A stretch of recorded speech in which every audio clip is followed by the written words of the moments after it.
Mee gaaffii tokko si haa gaafadhu gaaffii kana naa deebisi. Isini warri Pheenxotaa yookiin immoo Pirotestaantii yeroo hundaa soomni hin barbaachisu jettu. Akkasuma immoo sooma si soomtanii maaliif hin barbaachisne maaliif sooma si soomtan? Eeyyeen nuti soomnu maaliif yoo jette tokkoffaa sooma kan nuti hin soomneef gooftaan nu soomeera waan ta'eef nuun soomuun nu barbaachisu. Handee maal jechuudha? Gooftaan nu soome. Kanaafuu gooftaan waan soomeef sin hin soomtani. Gooftaan sin hin soomeera jechuudha. Akkas taanaan bara gooftaan nyaatas nyaateera. Nyaatas maaliif nyaattu ture gooftaan sin nuuf nyaateera jettanii nyaata dhiistanii.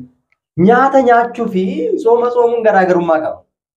Kanaaf jechuudha mee macaafa qulqulluu keessatti nyaata hin nyaatinaa soomaa kan jedhu yookiin immoo soomii soomaa kan jedhu macaafa qulqulluu keessatti barreeffamee jira. Baay'ee nama ajaa'iba dhugaa. Soomaa kan jedhu macaafa qulqulluu keessatti akka jiru amma yoo naan argine mee qol gaaffii tokko si haa gaafadhu. Hin soominaa kan jedhu macaafa qulqulluu keessatti barreeffameera jiraanii macaafa qulqulluu keessaa mee hin soominaa kan jedhu. Ani rakkoon qabu soomaa kan jedhu macaafa qulqulluu keessaa siifan fida. Ati immoo hin soominaa kan jedhu mee macaafa qulqulluu keessaa naaf fidime. Hin soominaa kan jedhu macaafa qulqulluu keessa jira siifan fida. Jalqaba garuu soomaa kan jedhu mee luqqisii macaafa qulqulluu keessaa naaf fidi. Caqasa hin soominaa jedhu macaafa qulqulluu keessaa naa kennite taanaan tole rakkoon hin jiru. Ani immoo egaa akkuma ati gaafatte macaafa qulqulluu keessaa caqasa yookiin luqqisii soomaa jedhu siifan kennaa hamma sirriitti na dhaggeeffadhu. Macaafa Yu'eel Raajicha boqonnaa tokko lakkoofsa 14 irratti akkana jedhamee barreeffameera. Sooma qulqulluu labsaa, walgahii qulqulluus waamaa, jaarsolii waldaa kiristaanas mana qulqullummaa keessatti walitti qabaa gara waaqayyootti iyyaa'ee jedha. Kana jechuun sooma qulqulluu labsaa jechuun namootatti akka namoonni soomaniif sooma himaa jechuusaati. Tokko kana naa qabata. Lammaffaan achuma macaafa raajicha Yu'eel boqonnaa 2 lakkoofsa 12 irraa kaanee gaafa dubbisu ammayyuu garaa keessan guutuudhaan soomuudhaan gadduudhaan boo'ichaan gara kootti deebi'aa anis gara keessanittan deebi'aa jedha. Maal gochuudhaan? Soomuudhaan gadduudhaan boo'ichaan gara kootti deebi'aa jedha. Uffata keessan hin tarsaasinaa laphee keessan tarsaasaa jedha. Kana jechuun laphee keessan banaati soomiidhaan gadduudhaan gara kootti deebi'aa jedha. Kana caala maal barbaadde? Moo macaafa qulqulluu isa kana dubbifne. Isa kana maaliif rakkoo qaba? Isa kana maa duriiyyuu nan beeka. Kun immoo macaafa qulqulluu keessaa macaafa kakuu moofaa keessatti kan barreeffamedha. Ani kan isin jedhe kakuu haaraa keessaa isin jedhe. Mee kakuu haaraa keessaa soomaa kan jedhu mee macaafa qulqulluu keessaa luqqisii naaf fidime. Akkasii baay'ee nama ajaa'ibu. Amma immoo jettanii macaafa qulqulluu addaan baasuu jalqabdanii kakuu haaraa kakuu moofaa. Kun isa duriitii isa kakuu moofaatiin fudhannu. Nama ajaa'ibu. Kana jechuun egaa macaafa qulqulluu addaan qoodanii kakuu haaraa qofa kan fudhattan taanaan kakuu moofaa hin barbaannu jettan taanaan egaa wangeelatti amanaan jirtanii jechuudha. Namni wangeelatti amanu tokko guutummaa wangeelatti amanuutu irra jiraata. Haa ta'u mee kakuu haaraa keessaa yoo akkuma jetteme wangeela Maatiyos boqonnaa 6 lakkoofsa 16 irraa kaasimee naa dubbisne. Yesuus yeroodhuma soomtanitti immoo akka warra of agarsiistuu nyaara keessan hin guurinaa. Isaan soomuu isaanii namootatti akka mul'atutti fuula isaanii hin bosoomsuu. Dhuguman isinitti himaa isaan gatii isaanii fudhataniiru. Ati garuu yeroodhuma soomtutti mataa kee dibadhu fuula kees dhiqadhu. Soomuun kee abbaa keessa wanta dhoksaatti hojjetamu hunduma argutti malee namoota biratti akka hin mul'anne godhi. Abbaan kee inni wanta dhoksaatti hojjetamu hunduma argu gatii keessiif ni kennaa. Ammoo maal jettare?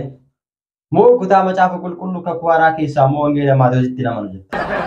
Nama ajaa'ibu. Egaa soomuu qofa miti. Akkamittiyyuu akka soomnu gooftaan keenya Yesuus Kiristoos dursee lafa nuu kaa'eera jechuudha. Kanaafuu soomuun akka barbaachisu macaafa qulqulluu irratti bal'inaan barreeffameera. Kakuu haaraa keessattis kakuu moofaa keessattis fudhachuun dhiisuun immoo gahee keeti jechuudha. Soomuun haa ta'u mee nuti si soomna yeroo tokko garuu nyaata addaan baasanii kana nyaadhaa kana immoo nyaatinaa kana dhugaa kana immoo dhuginaa jedhee dhugaatii fi nyaata addaan qoodee soominaa kana nyaatinaa kan jedhu jiraame. Fakkeenyaaf foon dhadhaa hin nyaatinaa kan jedhu jiraare macaafa qulqulluu keessame. Foon dhadhaa soomaa kan jedhu macaafa qulqulluu keessaa mee fidame. Tole baay'ee gaariidha. Amma waa walii galaa jiru natti fakkaata. Egaa soomuu erga fudhatte nyaatota keessaa immoo dhadhaa fi foon soomaa kan jedhu jira jette. Eeyyee ni jira. Faarfannaa Daawit 9 lakkoofsa 24 irratti soomuu irraa kan ka'e jilbi koo na hollate qaamni koos ni huqqate jedhee kaa'a. Foonis anarraa dhumedha. Soomii jechuun foon keenya huqqisnee foon keenya adamnee lubbuun keenya akka isheen boqottu kan taasisnu waan ta'eefidha jechuudha. Foon soomaa kan jedhu jira kan jetteef immoo macaafa raajicha Daani'eel boqonnaa 10 lakkoofsa 3 irraa kaanee gaafa dubbisnu akkana jedhamee barreeffameera. Ani waqtii sooma kiyyaatti torban 3 hamma gahutti daadhii waayinii foonis afaan koo hin seenne hin nyaanne jedheera. Kanaafuu nutis waqtii sooma keenyatti foon daadhii waayinii akkasumallee nyaatota bu'aawwan beelladootaa ta'an kan nuti hin nyaanne kanaaf ammoo hojii galeera. Kuni naa galeera garuu jechuudha asirratti nyaata qofaa wanta gadi seenu qofa soomuu qabna. Kunuus galuun sawaa tokkodha. Dhugaadha akkati jetti nyaata qofa soomna osoo hin taane wantoota nuti yeroo soomaa keenyatti soomuu qabnu macaafa qulqulluu irratti kaawwameetu jira. Isa immoo waliin ilaalla. Macaafa raajicha Isaayyaas boqonnaa 58 lakkoofsa 3 irraa kaanee gaafa dubbisnu akkana jedhamee barreeffameera. Isaan ati gara keenya in ilaaltu erga ta'e nuti maaliif soomne? Ati nuuf hin beekne erga ta'e nuti maaliidhaaf of dhiphifne hin jedhu jedha. Egaa soomiin nuti soomnu Waaqayyoon nu beekuu akka qabuudhaaf nyaata qofa lagachuu, foon qofa dhiisuu, killee qofa dhiisuu osoo hin taane soomni nuti soomnu Waaqayyo biratti akka nu beekamuuf wanti nuti gochuu qabnuu fi ulaagaaleen nuti guuttachuu qabnu ni jira jechuudha. Inni duraa jiru akkuma jirutti ta'ee Waaqayyo immoo kunoo yeroo soomtan waanuma jaallattan hin raawwattu hojjettoota keessanitti hojii cimsitu jedhee kaa'ee jedha. Namni gaafa soomu waan ofiisaa jaallatu fedha foonsaa osoo hin taane waan Waaqayyo jaallatu raawwachuutu irra jira. Kunoo isin yommuu soomtan waliin qocholtuu, waliin loltuu, aboottiidhaanis waliin rukuttuu akka amma soomtan kanatti yoo itti fuftan kadhannaan keessan waan isiniif dhaga'amu isinitti fakkaataare.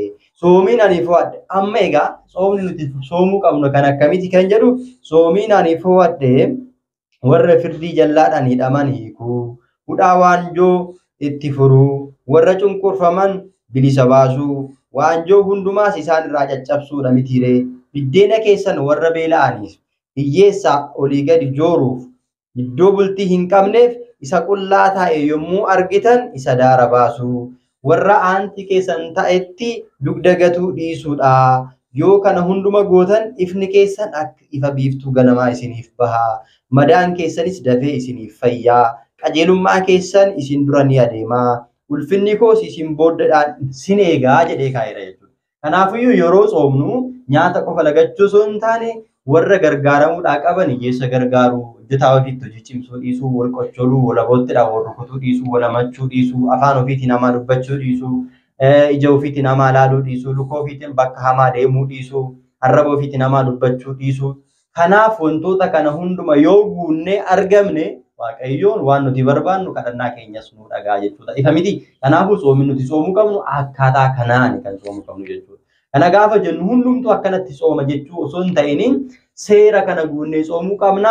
Warri seera kana guutanii sooman kadhannaan isaaniif dhaga'ama, gaafii isaanii deebii argata. Warri seera kana hin guunne immoo amma seera kana guutanitti waa gaafatan argachuu hin danda'a. Waa gaafatan Waaqayyo irraa argachuudhaaf immoo seera kana guutanii soomuu isaanirra jiraata. Kanaafiyyuu soomni soomamu bifa kanaanii jechuudha.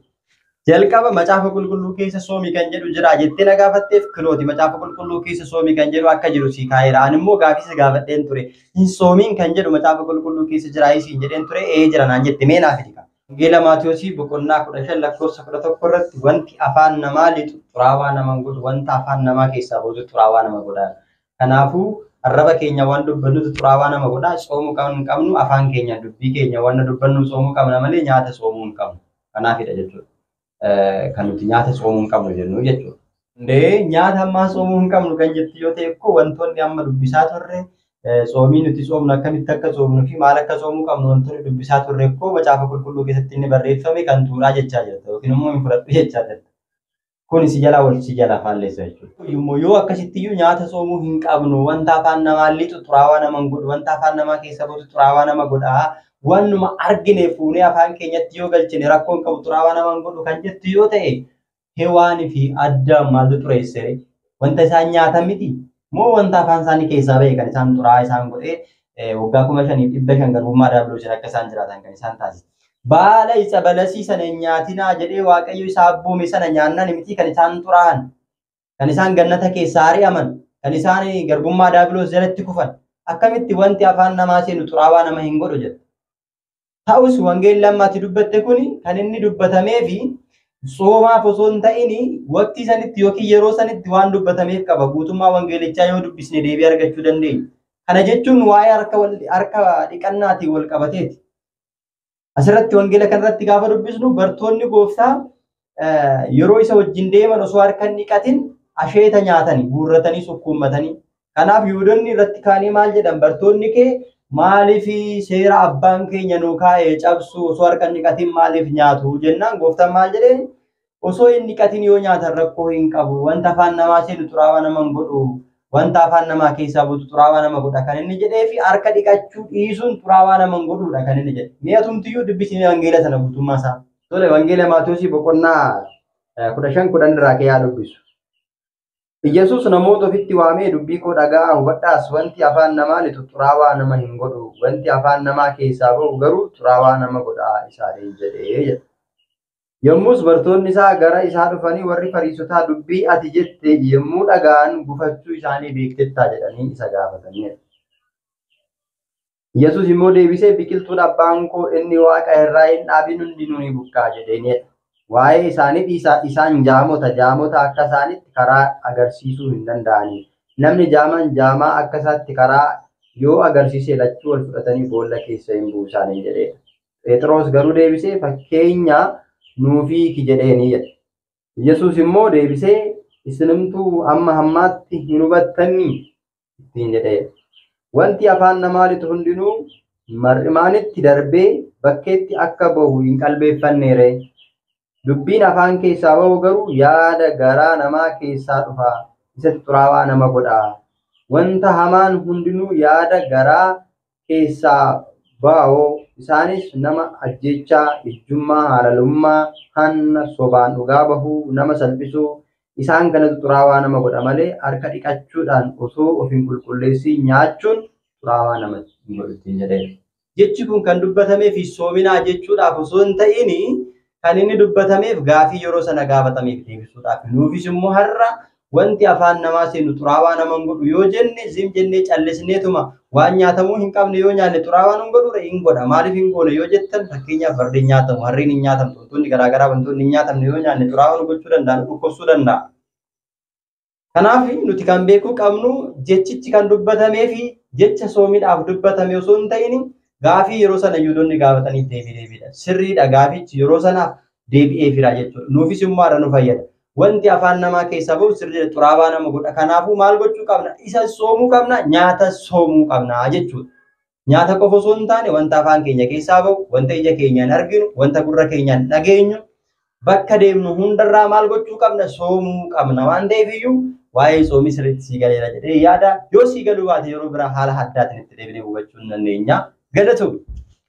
Kabajamtootaa fi dhaggeeffattoota keenya egaa qophii kana yookiin diraamaa kanarraa waa'ee iddoo akka hubattan abdii qaba. Yoo isinitti tole hundumti keessaniyyuu namoota hunduma biraa akka nu qaqqabuuf sheer naa taasisaa, laayik taasisaa. Akkasumallee warreen haaraa taatan sabiskiraayib gochuudhaan qophiilee babbareedoo yeroo yerootti isinii dhiyaatan hordofaan isin jedha. Warreen immoo amantaa biraa keessa jirtan viidiyoo kana kan dhaggeeffattan bifa tasgabbii qabuun hubachuudhaan lola osoo hin taane bifa tasgabbii qabuun hubachuudhaan bakka dogoggorri jirutti dogoggoradha kan jette yoo jiraattan ragaa wajjin yoo nu keessa wal hubachiisuudhaaf wal barsiisuudhaaf malee wal qeequudhaaf miti. Dhugaan jiru maal fakkaata? Macaafa qulqulluu namni akkamitti hubate kan jedhu wal barsiisuudhaaf wal hubachiisuudhaaf namoonni hedduunis immoo asirraa waa hubachuu akka danda'an abdii waan hin qabuufan bifa kanaan viidiyoo kana hojjedhe. Viidiyoo kana yoo gaarii ta'e jaalattan itti fufnaa kutaa arfaffaadha wal arginaa. Galatoomaa nagaataa sabiskiraayib sheer laayik gochuun dagatina koomentii godhaa ulfaadhaa.